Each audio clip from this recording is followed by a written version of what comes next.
Welcome to this month's episode of Smoking My Podcast. On this episode, we got a fucking giant in the game. He's a producer, he's an engineer, and he's the owner of the Lab Studios in Denver, Colorado. Mac D, everybody. How we doing today, boy? Doing great, thank you. You doing good, bro? Yeah, man. High as fuck or not yet? Not yet. Not We'll fix that. Yeah. Walk us through what a day in an owner of a studio looks like to you, bro. Like, you wake up, you probably smoke, and then... Yeah, I usually wake up, give it a little bit before I smoke, but I smoke, look at the schedule for the studio, see what's going on here, if I have a session or if another engineer does. Mostly I do that so that I can kind of get into each studio and do maintenance work, or if there's anything going on with the building that I need to work on, you know what I mean, as far as just the rooms. They get used a lot, and not everyone's super respectful, so things happen, you know, so I gotta just fix random stuff, and it's not a big deal, but it's just, that's kind of what a day is. And then depending on what's going on, like for instance, right now, a new console being installed, that's like pretty much every day. I'm just waking up like, yeah, what do I need to do today for this? Okay, let's do this like section by section type thing, you know? Definitely. And I understand that it was like a broad question, but I don't think the average individual can even begin to comprehend what it would be like. You know, as a kid, you dream like, oh, I'm going to have this. What it would be like to really build your own empire based off what you love to do, and what the day-to-day looks like. And so when it's not major projects like the other one in the other room, what is it? Do you come and do you do most of the engineering? How many engineers do you have? There's 7 engineers here. I'm one of those 7. Most of them do hip-hop, R&B. Some of them can dabble in other types, but there's really only like me who does all of the live sound. I have another engineer who does live sound as well, but I tend to do all of that, so I love doing it too, so it's a plus. But yeah, I mean, as far as that, there's a lot of sessions that come in that aren't me doing them, so that's cool. I get to like kind of sit back and work on other things. But yeah, I don't think when I was growing up thinking like, oh yeah, it'd be cool to own a studio, I really understood. I mean, you could go for hours about what it takes to kind of like it's building a brand and then providing a service and having a facility. So like all those things are a lot of hats to wear at once, I feel like, you know. 1,000%, dude. You said when you were little, you say you didn't imagine, you know, having your own studio. It's a hard vision to eventually produce, obviously. But did you always live in Denver? No, I'm actually from right outside of Detroit. Oh shit! Okay, Michigan. And I moved here right before 2011. Yeah, it wasn't for music or anything specific, just kind of like a switch up for life. Growing out of Michigan and just wanting to expand.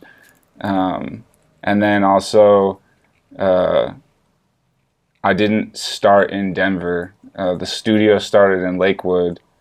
And then eventually we got here to Denver, which was kind of always the goal, to be in like the biggest city. You know what I mean? Yeah, that makes a lot of sense, bro. Detroit, Michigan, a little bit outside, you said. Mm-hmm. What was growing up in that environment like? I've never been to Detroit, Michigan, bro. So break it down as if someone who's never even seen the place. Yeah, I think the whole Midwest area is kind of like everyone's always working, everyone's doing something, you know, so that was something I think I'm very like blessed to have, like being around a family. Everyone worked. That was like promoted in our family kind of thing. You know what I mean? Like you had to stay busy. I had to get a job before I could even drive. Hell yeah. Type thing. You know what I mean? Hell so yeah. it was cool to grow up there, and it's definitely a different vibe than here. I think now it's a little gloomier there. Okay. I mean, this is kind of one of the sunshine states. So it's like if you think about like the sun's always out here, it's not like that there. So it can be a little bit depressing. Yeah. I feel like, you know. That's crazy, bro. You said your family was always hardworking and instilled this work ethic in you. Are anybody else in your family, are they musicians, or where did the love for music come from, bro? Yeah, so I actually don't. I think I have some cousins and some relatives that kind of dabble with music, but as far as taking it, as far as I have, no one else has done that. So that's been kind of like interesting to be like the only one in the family kind of doing that. So I didn't have anyone, like my parents weren't teaching me music really or nothing like that. That came about though, my interest in music.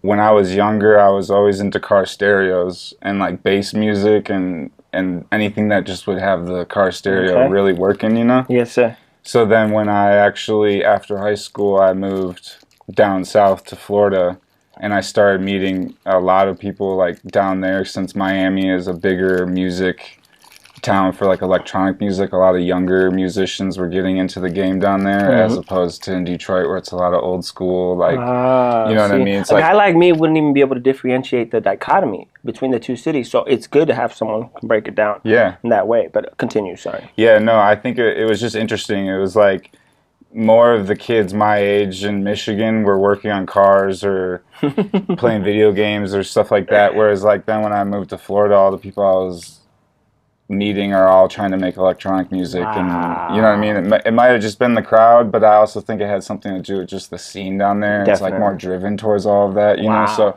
that was kind of where, and I saw the equipment and what they were doing, and that's kind of what grabbed my attention. I think I was just like, man, this is cool. You know what I mean? Like I want to get into this stuff. Like I love music so much, you know? And I think I was just kind of still searching for like, what do I love so much about this? You know what I mean? Yes, sir. So, you said you moved down to Florida when you graduated high school. I'm going to just take it a little bit more back. I want to know, what was your childhood like a little? Like, how'd you grow up? Was your parents still together? My parents are still together. I think it was very wholesome growing up. Been fortunate in that aspect as far as just like good family, good morals, and just ethic being instilled into me. You know, when I was younger, it's like if I was swearing or doing something bad, like I'd get smacked or spanked. You know what I mean? Like old school type of, you know, just being raised like that, which I think has obviously sculpted me to be the man I am today. I don't think it, you know what I mean? Hell yeah, man. I wasn't like dealt with like fluffy hands, you know, so. But not like abuse. It's just, but you know what I'm saying? No, like, I 100% get it. I remember getting like, if I swore, my mom would like take liquid soap and rub it inside my mouth. I got that once. Yeah, you know I got that. Yes, sir. Like that happened multiple times, you know, so. Yeah, but as far as just growing up, I was outside a lot. Like they had a hard time keeping me inside. I was very like all over the place. So I wanted to be moving around on a bike or a scooter or whatever it was, you know what I mean? Doing something. Yeah, doing something outside. I was always outside. And high school, did you play any sports? Did you? Yeah, in high school, that was when I actually started to smoke weed, so things started to change a little bit. I was just about to ask. You know, but the sport I played was lacrosse, and I played varsity all 4 years. I think one of the years I didn't play just because of personal issues I had going on, but yeah, all the other years I played varsity. I played, the position was attack. So if you're familiar, I was down by the opponent's goal. You were scoring. Next to a guy who was like twice my size, usually a football player, ready to just take me to the ground. They were allowed, you know. You're allowed to hit?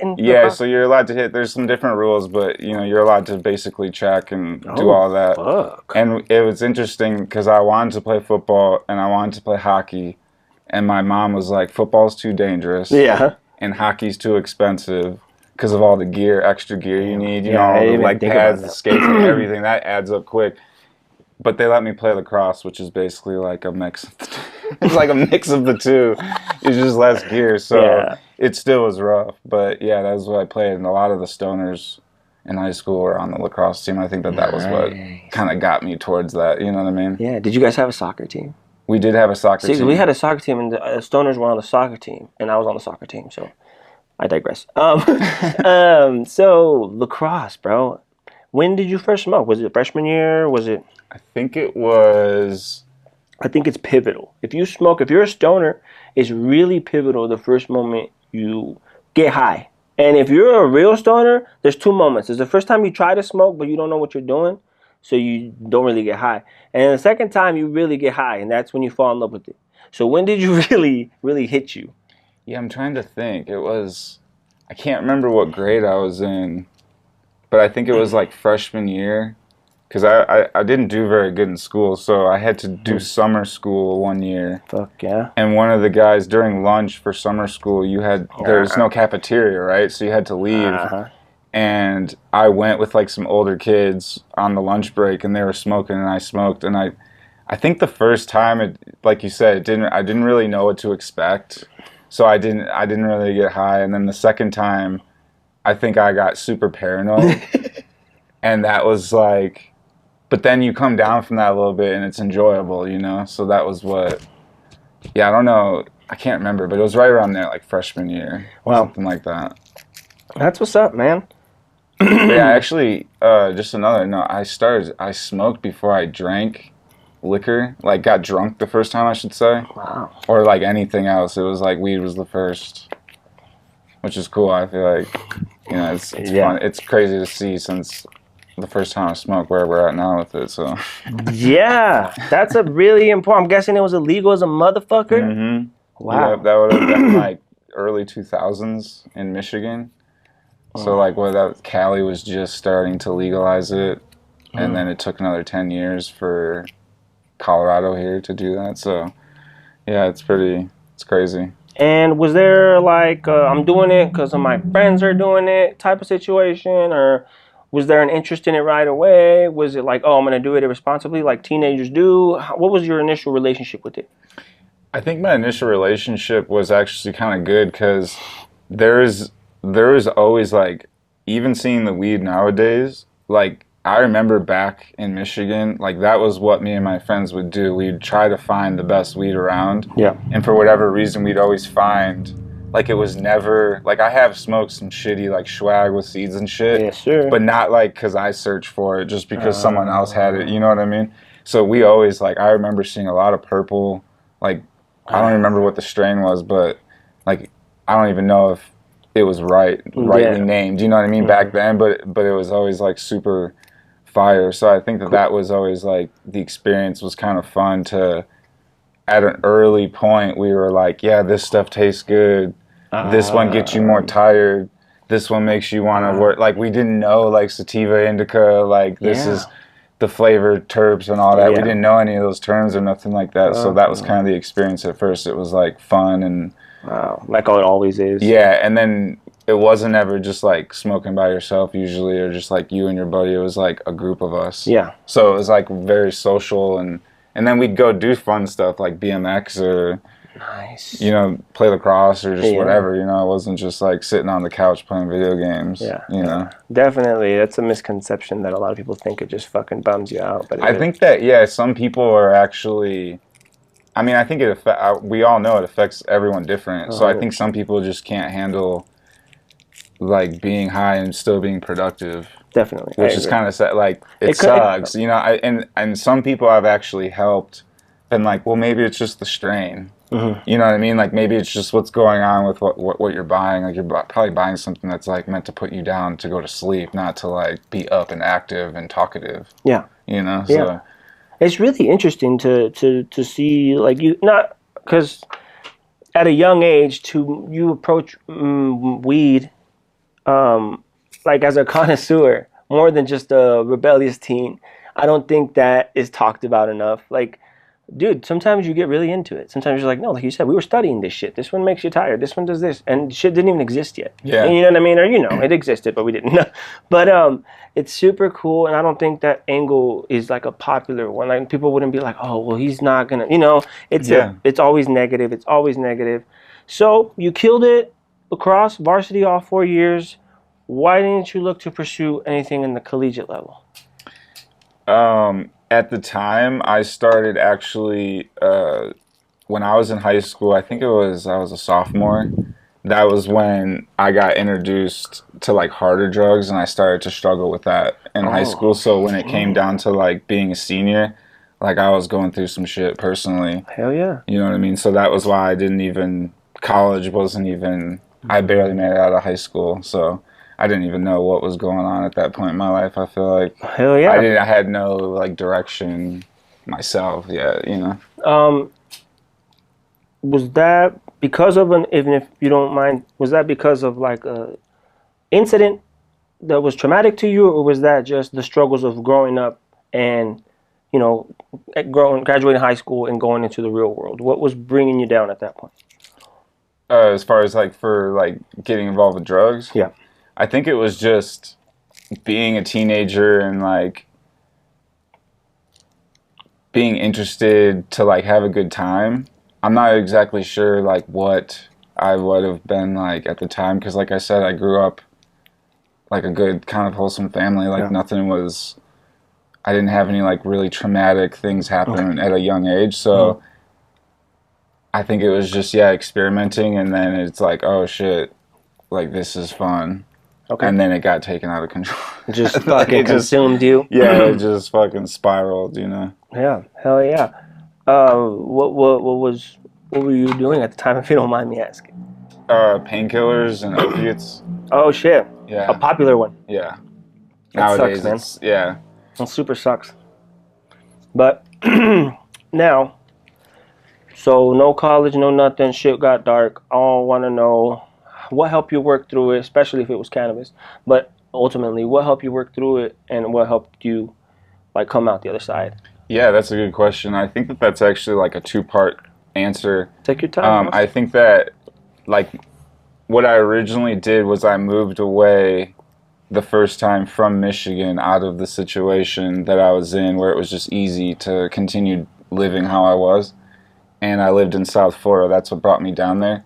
And then we got there. Okay. being down there and sober for a while, and then getting introduced into music creation and production and just all of that, that spiked my interest. And then when I came back to Michigan, I struggled a little bit as I was still doing music. But then when I finally came out here, I think it was like that whole time when I was doing the harder drugs, like I wasn't smoking weed. Like I didn't like it just, I don't know if it intensified it, but it would change the feeling of whatever I was doing, and I didn't like that, you know what I mean? It was like, shit, it would make me feel sick or something, so I didn't smoke. But then moving here, like I think that fully coming off of the medicine to come, it was called Suboxone, and it's kind of like methadone to come off of opiates. Okay. I think like smoking weed was helping with that process, and that was ultimately like in between music and weed. I think that was what kept me here and kind of like put me on that path to kind of like stay good, you know what I mean? And pull me out of that, because then you're smoking weed, so you're kind of like feeding that like addiction, but then I'm still the type like ADHD, like super drive. I'm ready to fucking go. So like mix those two, you're like chill, and then you're able to like live your life. 1,000%. I agree. It's all about the individual. That is mad interesting, bro. I want to ask a question, and I don't know if you don't have to name drop, I guess. But how did you land in the scene of music, and who taught you the ropes? I feel like, how does that work? Yeah, actually, out here specifically, like, are we saying just like the scene out here, or just in general? Just in general, because I mean, we all try to rap. You know, we all smoke weed and we try to rap. So it's super hard to learn sound system, to learn just to learn how to work the software. Like, I want to know someone show you? Were you self-taught? How did that? Yeah, for sure. I think my friends, I don't even remember their names. The people that I knew in South Florida that were making music. Like, are you serious? I'm trying to remember. It's just so long ago. No, I bet. And I didn't live there very long. Like almost 2 years I lived there, so I would have known those guys for like a year. So it's not like, you know what I mean? Yeah. But they got me into the music, and then coming back to Denver, I started going to the Guitar Center, and I forget his first name, but he went by Shoes for some reason, and he worked there, and he kind of got me more into like, this is how you record people, this is how you do this, you know what I mean? And that kind of led to just me in my parents' basement, figuring this shit out alone, like making beats. That was really what I was doing. And then I was working with an artist back in Michigan named Michigun. That's what he went by. And Michigun, that's so G-U-N-N at the end. And he was actually a battle rapper. Nice. And he's like very good at that. But we started to like record some songs together, and he plugged me into some other artists, and I kind of like started to be able to learn through that way by working with them. And then like they weren't paying for studio time, so it was They were like cool. they were cool to just like whatever, you know. Cool. And that was cool. And then once I actually moved out here, I was still like doing my thing at home. But you've had him on. Johnny Denver was the one who actually. Oh, yeah. Shout out Johnny Denver. Yeah, shout out Johnny Denver. He was the one that actually plugged me into a lot of people in Denver and kind of got me like. I mean, I think the first person he introduced me to was Jeremy Pape and Hypnotic, and then I think I met Johnny Rockets next. Shout out Johnny It was a while until I met King Tef, but it was like Top Flight. But meeting Hypnotic and Johnny Denver, like Johnny Denver was like really moving in Denver at the time. Hell yeah. And so he was like, I produced a song that was kind of like a reggae beat. And I remember he did it at the 420 Festival downtown Denver. And I remember thinking like, this is fucking crazy. Like I met him I was renting a room in a house in Littleton with like 5 other dudes.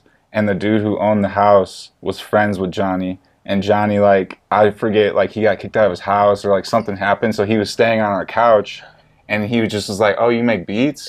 And I was like, yeah. And then we're, like, in the same house. And we're just, like, fucking making music and shit together. And that was just how it, like, started. And I'm, like, thinking, like, damn, now this fool's, like, up on a fucking stage. And I'm looking around, like, that was the first time, like, I'd seen or heard my music, like, being played in front of that many people, like, at a live performance. So that was pretty, like, I remember that. Can you explain the feeling, bro?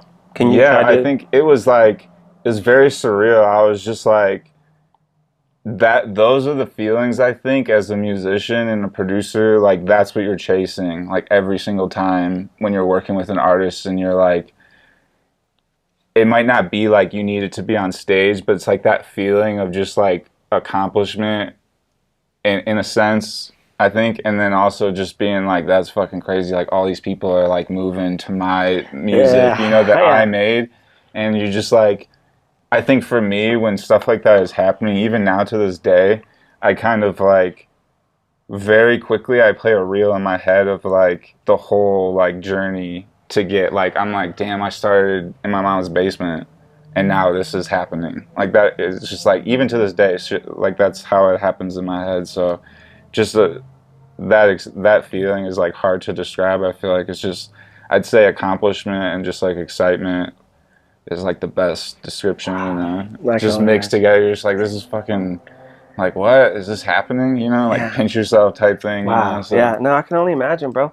Do you feel? I don't know why my voice cracked, but do you feel that like maybe cheated a little bit? Maybe not cheated ain't the word, but or maybe just let me rephrase the question. Have you ever had the angst to be up on that stage, to be the face, to do the rapping, to do all that? Or was it always just, I'm the guy behind the guy? Yeah, no, I think in the beginning that was what I was thinking was like, maybe I'll be a rapper. Like I'll make my own beats and I'll be a rapper. But then when I would rap, it just like, I would hear it back and I'm like, this is not convincing. Like even if I was rapping like facts, like nothing was like lying because that wasn't really a thing at the time. Like people weren't really just like lying what they were saying. Like I know it's huge now, but in the beginning that's not how it was. So I was just like doing hip hop or whatever. I'm like, maybe I could do this, but then I think like really I don't need to be in the spotlight. You know, like I don't need like all eyes on me. I'd rather be behind the scenes and like. Yeah, and it's cool to be an artist, but that's a lot to keep up with. 1,000%. I think a lot of people don't realize that. They think, oh, they just find beats and they perform. It's like, dude, there's so much more going on for an artist. That's why I'm blessed to be in the position to help them on this end and like kind of guide artists that need direction. But yeah, I don't know if it's a tough thing to be an artist. So you know, super tough. Bro. In the end, I think that was what made me be like, yeah, I'm not gonna be a rapper. Wow. But now let me. Do you feel cheated, like of a credit sometimes, because maybe the artist always gets that hell yeah, kill it, bro.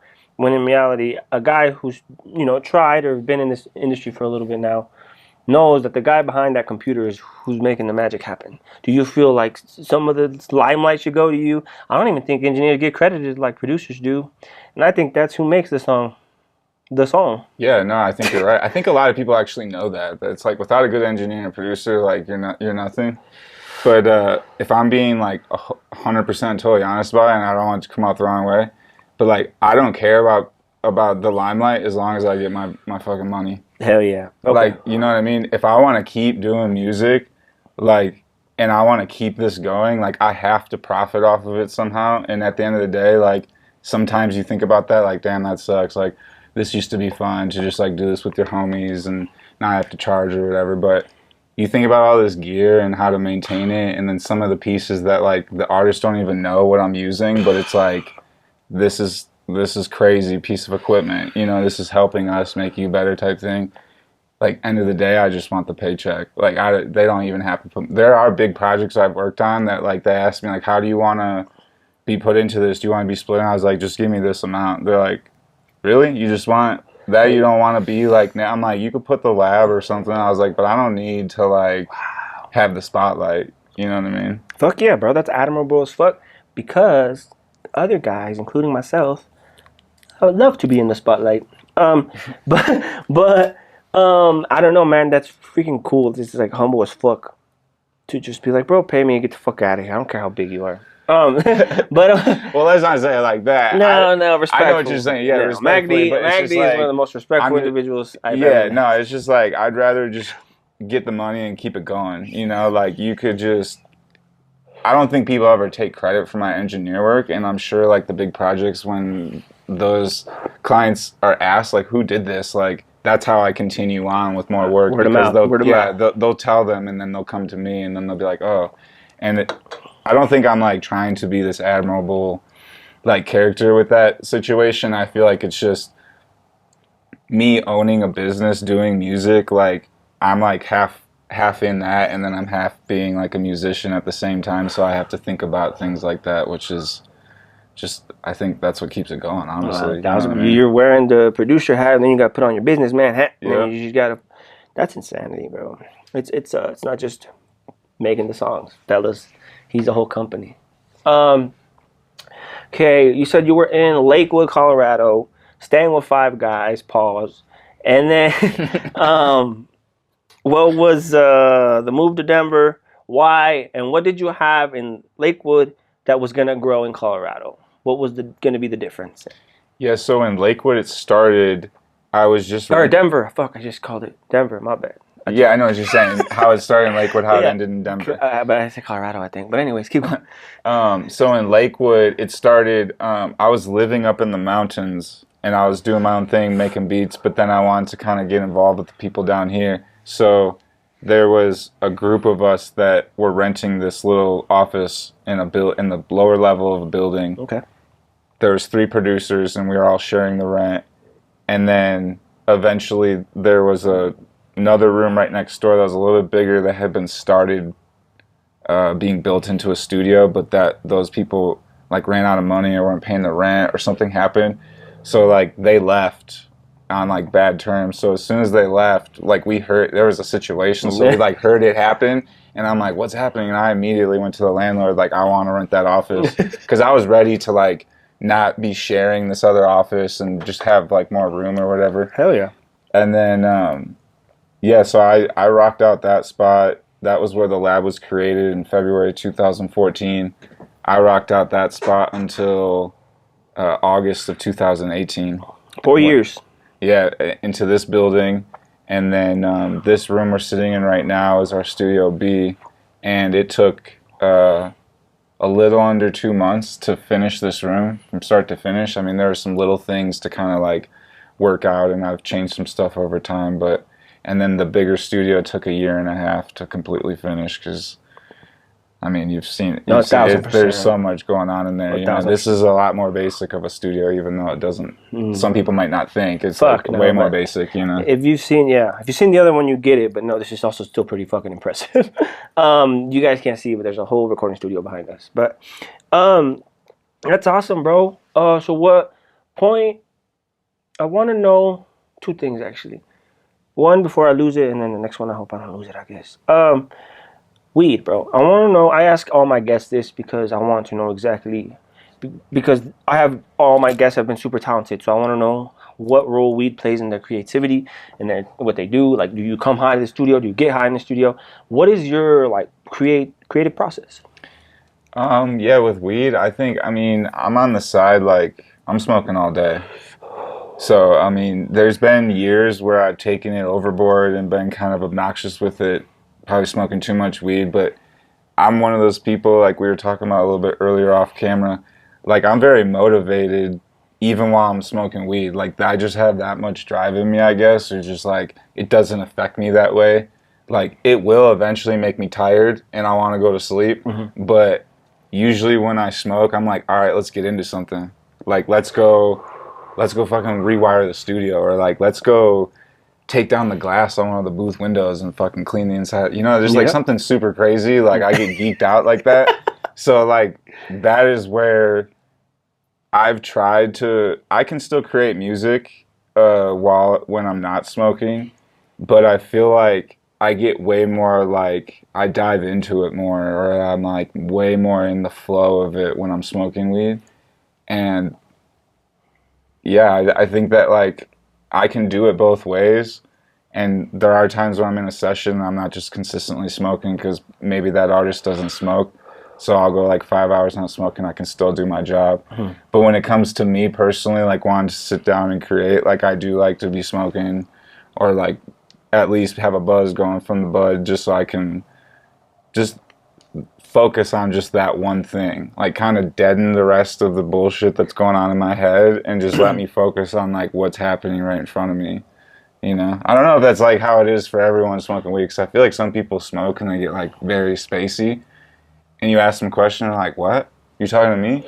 It's like, I'm not like that. Like, if anything, I'll hear better. I'll like hear you across the room when I'm high. Like, I'll be like, someone just said my name outside. And they're like, how'd you even hear that? You know, I don't know. That's just me though. Damn, bro. That's exactly how I am. A lot of people get dumb, like you said. They get stupid. They can't handle being functional when they're baked. And it's all about really knowing how much to take and how much, you know, you can take. But I don't ever think it kills productivity, but the way you put it is exactly how I feel when I smoke. Something's getting done. I'm making a video. I'm fucking cleaning something. I'm fucking doing something. And I think a lot of people have that relationship with weed. So I love the idea. And it's part of what creators like myself do when they put cannabis as the forefront of their content. They're halfway advocating. Like, let's fucking normalize this, bro. People will smoke weed and go do a really hard job normally because it doesn't...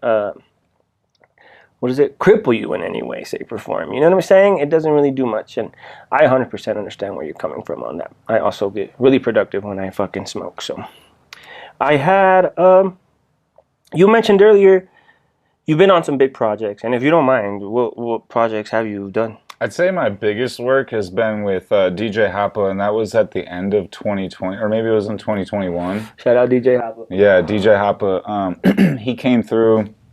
I connected with him here through Johnny Denver again.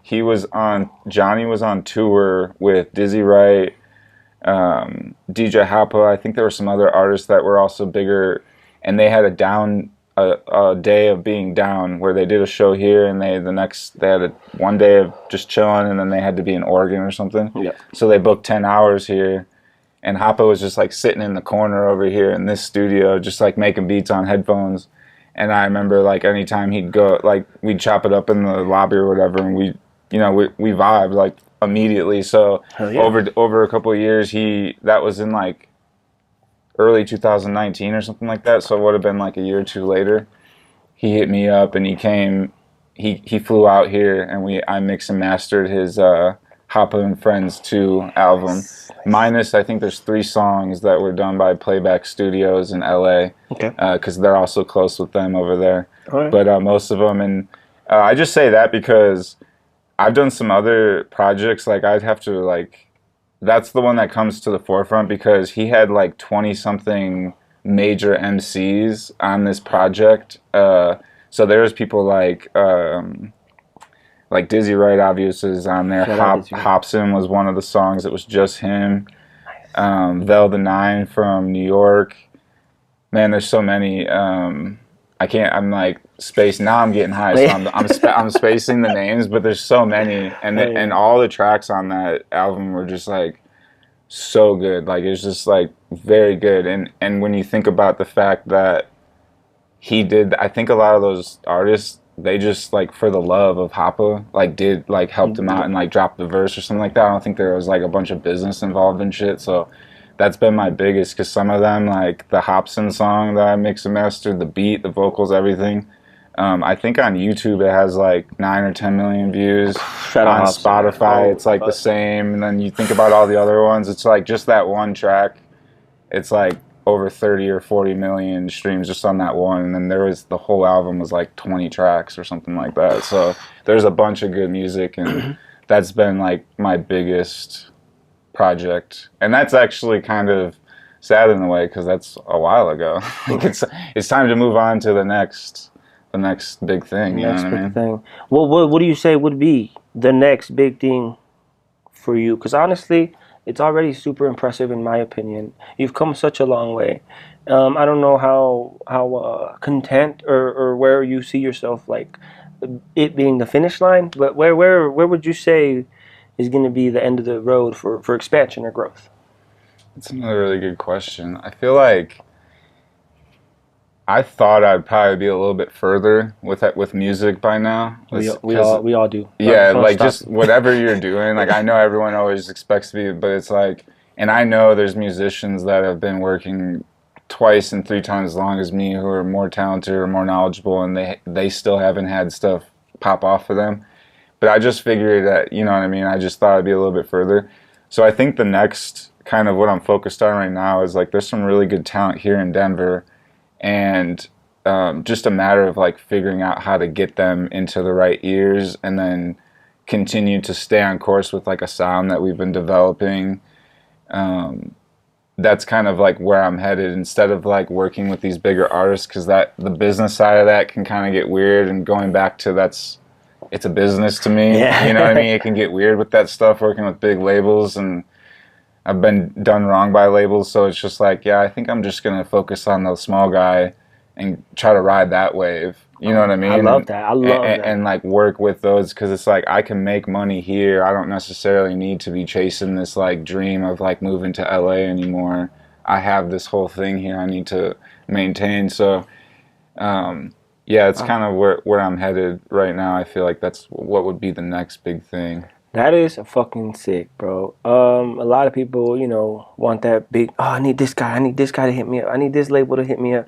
And I assume, this is just an assumption, I assume they want to throw you just a credit and no money, or how have you been done before? Yeah, so like bad. Yeah, the biggest thing would be like I've had some touring artists come through from labels, and the label will hit me up and ask like, yeah, we want to get him in for studio time, and I'm like, okay, cool, and then we book it. But the way a lot of the bigger labels work, they do a purchase order where like the order gets put in, like you tell them how much it is, you do the work, the order gets put in, and then like somewhere along the line it gets approved, and then it gets paid. And like there's a lot of different criteria to that, and labels can do it differently about how long until you get paid or whatever. But like I've done like block out days, both studios, and then just not gotten paid at all, like just ghosted by the label. And it's like, okay, I mean, I look at it like, okay, well, never working with them again. But also it kind of sucks, because when you think about that deeper, it's like they're just kind of taking advantage of like the small guy, because like Denver it's a known big city, but as far as like the music industry goes, like there are people here and places to work, but like some artists might never come back here, and he's just touring, so what's, you know what I mean? No fucking sweat off. And then also, like, where does the approval happen? Like, you know what I mean? The artist could be like, yeah, that I didn't like that guy, and then they're just like, yeah, we're gonna decline this, and you already did the work. Yeah. So it's like that doesn't make sense. So that kind of goes back into the small guy here. It's like these guys are working every single day for their money to come in and put it into their own thing. It's not like, maybe some of them have some other cash influences from other places, but for the most part it's them. And that's why I'm like, that's the same for me here. So that's like, you know what I mean? I just kind of like, I fuck with that whole vibe, and it seems a little bit more personal personal, you know what I mean? Yeah, no, fuck yeah. Personable, whatever the word is. That's fucking sucks, bro. You said right now, you said it's known big city, but as far as musically, Denver's not really popping off. Can I ask why do you think that is? Um, I actually don't really know. I'm not like into the whole politics of like the whole local music scene very much. I kind of stay in my own lane. So there might be something going on there, like maybe some gatekeepers. I don't know. Like some people think that. I don't really think anyone here really has the power to be a gatekeeper. I would have to So agree. like that's no disrespect to anyone. I just don't think that that's really like a situation here for anyone. But I do think that there are people who are plugged in. They just don't know how to like open that up to other people yet. You know what I mean? Because everyone's got their like connections, but it's like how do you? And I think there are actually some people trying to make that possible. It's just hard to figure out. You know, there's not labels like in LA and Atlanta and Houston and all these bigger cities where like bigger artists have like a lot of them have come out of Memphis, Nashville, all that. There's more companies that have money who are like putting it into the music scene in that area. Oh, So okay. that's kind of what I mean is like there's not a lot of Oh, labels out here backing artists they're not even willing that to have these invest. deep So. pockets. Like there are labels, but they're not like these major labels building relationships with the local studios here, stuff like that. Like maybe there are a little, but it's not like how it is in some other bigger like music cities. And that's why I think some of the people here end up like LA is the closest, so they'll go there, and then success will start happening for them. And then some of them come back, and then they continue that, I think. But that's where the disconnect of like, how do we open this up to everyone, or like, you know what I mean? I just think, yeah, I agree. it's Okay. hard to really pinpoint, It honestly. really is, but I like the direction you took it because it's almost like this is a stepping stone for LA for the big time. So how do you turn the stepping stone into the big time? Hmm. So and that's very interesting, very interesting. Do you think Denver has the talent? That's a little spicy. You don't have to. Yeah, I think Denver does have the talent. I think I see a lot of amazing musicians coming out of here, and I work with a bunch of them too. I think um, what would I think once that happens, like industry starts like focusing, if that ever is a situation, or just more of that influence from the industry of like producers, artists, like all of that coming into play, and then the artists here taking advantage of those situations because there are a lot of like writing camps here, producer camps. There's one coming up here at the studio for producer camp. Like there are stuff like that, but it's just I don't think a lot of artists and producers here like take advantage of it as much.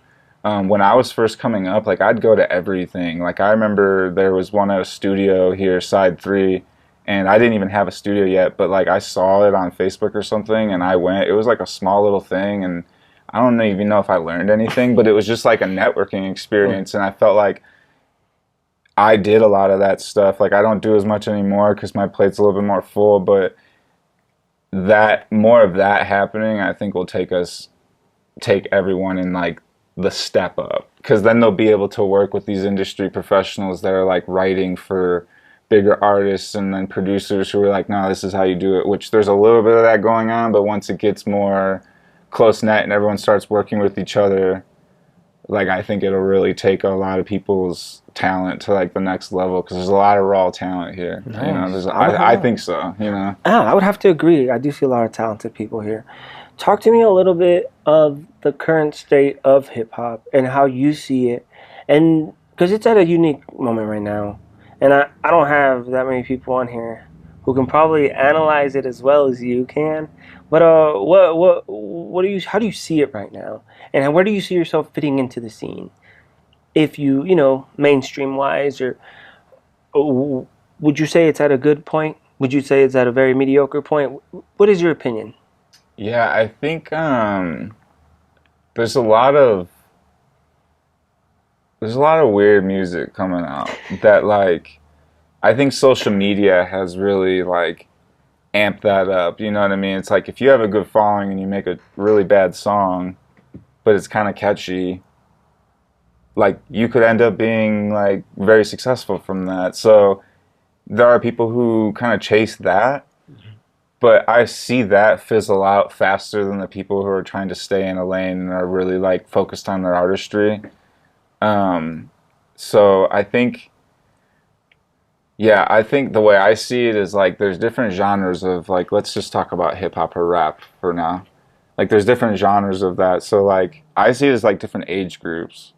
Like a lot of people doing drill music here are like very young, which is like kind of funny, but it's like at the same time, like at the same time, that's what's happening. It's like a lot of youngers, and then the next step up, they're kind of like rap, maybe a little bit of like singing autotune, but they're like producing full songs and like having singers come in. And then the next age group, which would be like around me, like mid to late 30s, they're still kind of, or like early 30s, they're doing the auto-tune, like future type shit and stuff from a couple years ago that was popping.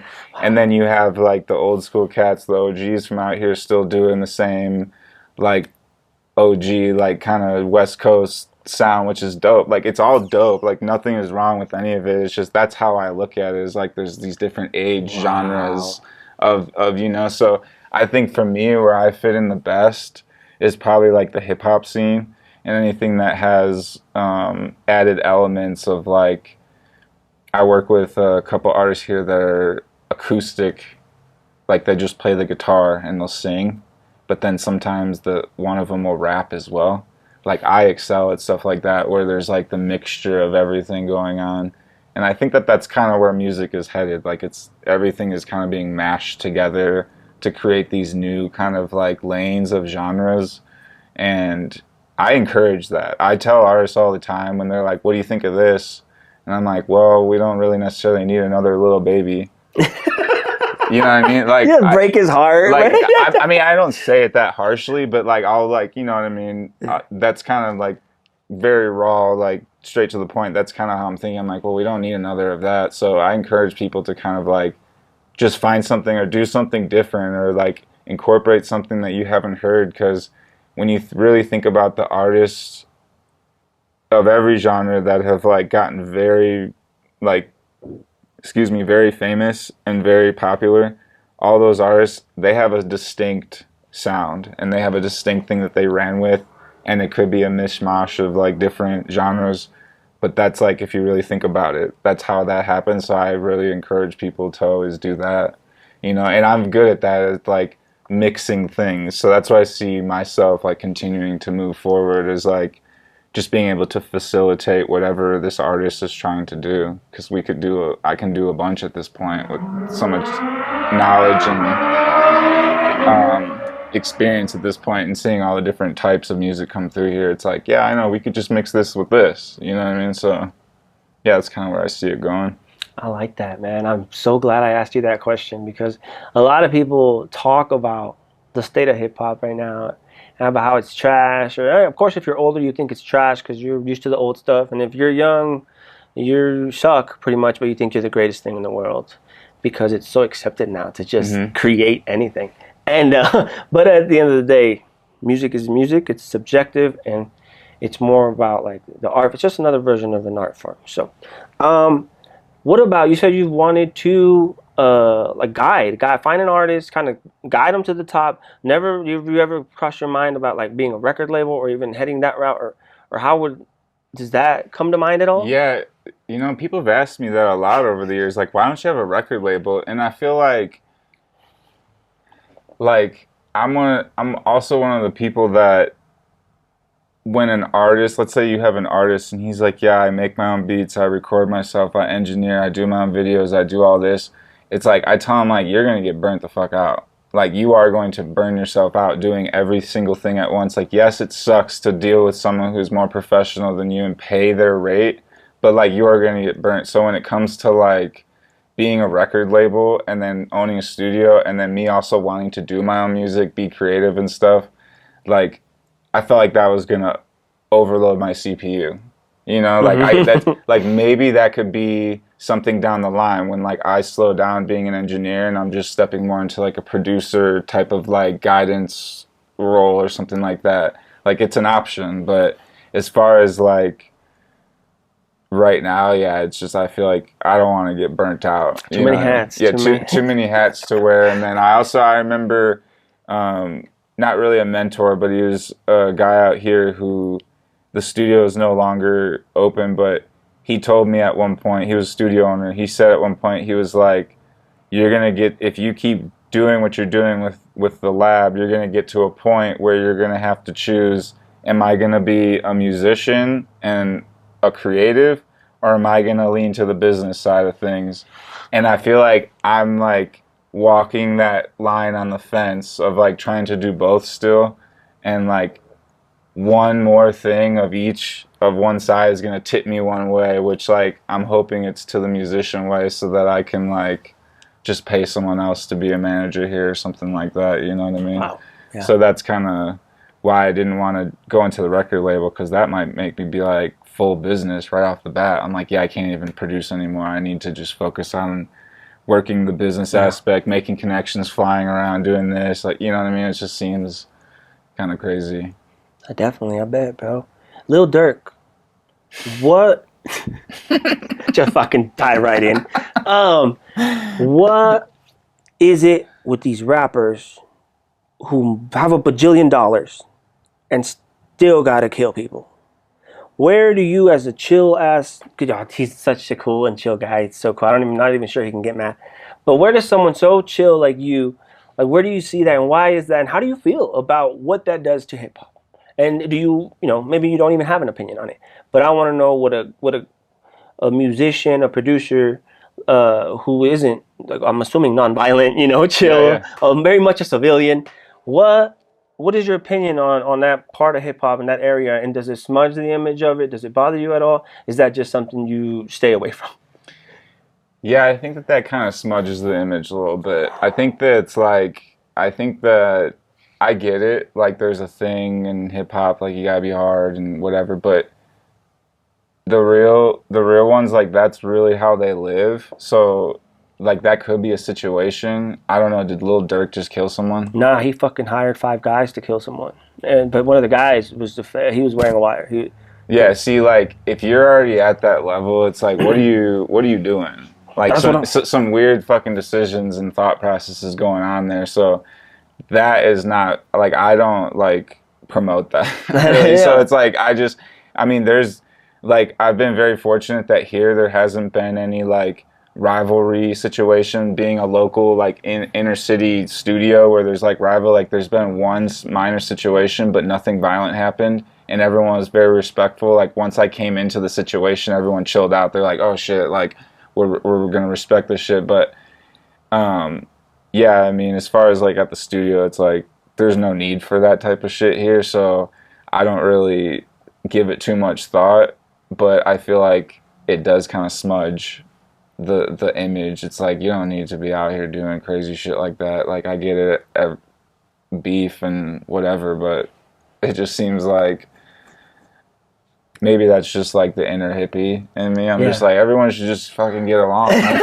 Let's all just fucking chill. You know what I mean? Like, smoke some weed. You know? Like, chill out. Like, you know what I mean? And I bet Lil Durk was high as shit when he made that decision. So, like, and that goes back to, like, weed affects people differently. Like, and it could have probably been something else. I mean, I don't know. A while back, I don't know if you follow. A while back, a member of his gang, King Von, was murdered by a rival gang member, and this was the retaliation. They just didn't know he was telling the plan to a federal informant. And I ultimately don't understand it either. I just wanted to know what a professional in this industry thought, especially being a complete civilian and not involved in any of criminal activity like that in any way, shape, or form. So it's just interesting to see. Mac D, do you have a family? Like my own little small family? No, I'm single, no kids. Mac D, single as fuck. He owns a studio. He's in this bitch to win this bitch. You already know. I have a beautiful dog. I treat her like she's my daughter, like anyone would, just with their dog, it's like their child. Hell yeah. But it's just us. I've been in and out of relationships, but I'm so busy, and I'm the type of person that, like, I'm so focused on this, like this will come first. I know that besides my immediate family, like my parents and my sister and I was gonna brother-in-law, ask, how many siblings do you I have? have one older sister and she's married and they have 3 kids. Mm. So, and they're all back in Michigan. So I see them like maybe a couple times a year. It's hard for me to get back with everything going on, Yeah. but I do see them, and yeah, that's good enough for me right now. Yeah. Yeah. May I ask, if it's not too personal, why? Why do you think that is? Maybe are you just focused on your career right now? Yeah, I think that like also I don't put myself in positions to like meet people. You know, like I'm not the club goer or a bar goer. Unless she's So- a rapper, I'm assuming. No, I actually Or he, whatever you're into. No, I mean, no disrespect. I'm into women, No. but I actually don't like to get involved with like musicians. Like I just feel like, Oh shit! This is no offense, but they're like that's two people who are like very emotional and very like emotionally driven type people. Like that gets spicy very quick. Hell You yeah. know what I mean? So I'm very, like you said, I'm very chill.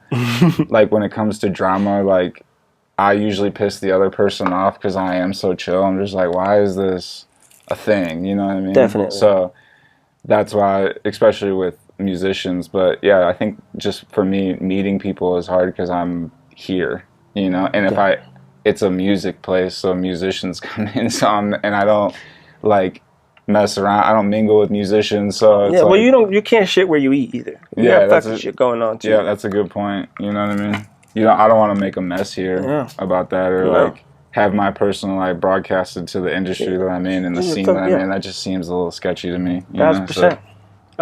1,000%. Fuck, I had a question, but then I started rolling up and I lost it, bro. This you- doobie does not want to stay fucking Bro, I there, don't bro. know. You've been having mad trouble with that. I think it's because it's so fucking crystal or something. I don't know. It's just like You've been doesn't wanna having stay. mad trouble. Where do you see do you see yourself ever outgrowing weed? Do you ever think? If you don't mind, how old are you, bro?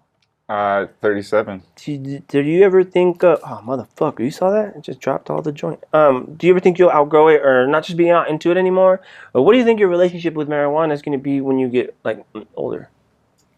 I think it'll probably, unless I like for health reasons like need to stop smoking, Mm-hmm. I'll probably continue to smoke the rest of my life. Oh shit! Honestly, Yeah, especially with like the way it is nowadays, and just, you know, I might like calm down at some point, or like, you know what I mean, I just might want to be more clear-headed, or it might start affecting me differently, but I don't know. I think probably forever. I have to agree with you, man. I don't see personally myself either growing out of it. Mac D, is there anything that you want to tell? I usually say your followers, but I'm gonna extend it. Is there anything you would like to tell your followers? Anybody who wants to follow what you did, chase their music dream, open up their own. So I'm gonna extend it. Not is there something you want to tell your followers and anybody trying to get into the music industry? Yeah, I would say it's not really advice, but it's just kind of like something to keep in mind. Like I have some artists that I work with, and they see like owning a studio, like, oh, I want to own a studio, I want to do this. It's like that advice I got from a music mentor at one point of like, if you have a business of music, like a studio or something, like you're going to get to a point where you're going to be a creative or you're going to be the business. Like that isn't something you realize in the beginning when it's small and it's manageable and it's easy. Like you don't think about that. So that is my advice, to like think about that aspect, because it is hard to get a job at a studio, but if you can get in somewhere, like that is a better thing. Because I look back now and I'm like, damn, like like this is a lot of shit going on. Like I wish I would have just kind of like at certain points I'm like, I wish I would have just been able to just walk into someone else's studio and work there type thing. But no, as far as all the musicians and everyone out here, I think everyone's figuring shit out, especially the people that come in here and I'm working with personally. We're all figuring it out, and no one knows the answers, you know, like no one here is able to gatekeep. No one here is able to like really change anyone's life yet. Like we're all learning still. Like, you know, it's just a learning experience, and we should all be having fun doing music, you know, at the end of the day. So that's kind of where I stand with all of this. It's like, I want to have fun doing this. Like, that's the point of music, is to like express the different emotions, but have fun doing it. So yeah, just keep having fun and keep pushing forward, keep trying to learn the stuff that other people don't want to learn. That's one thing that I've always been like very focused on, is like, I'll do the extra reading that other people don't want to read. I'll do the extra research. I'll ask the question that might sound dumb. Yeah. But like, I'll get the answer. You know what I mean? Or it's like, I don't care if I look stupid. I'd rather know the answer, and then the next time I won't look stupid, you know? That's just, yeah, just be open-minded. And like you said earlier, I like that you mentioned earlier, like, music is so subjective. Like, people sometimes here worry too much about, like, is this good? Do you like this? Do you think other people like this? Like, just make it and keep going with it and have fun, and someone's gonna love it. You know what I mean? So you just gotta figure out how to get it into that like scene, or that those people's ears. I always, you know what I mean? I always tell creators, there's so many fucking people like you, bro. Make it, and when it hits everyone else that's like you, bro, it's gonna work. It's gonna work.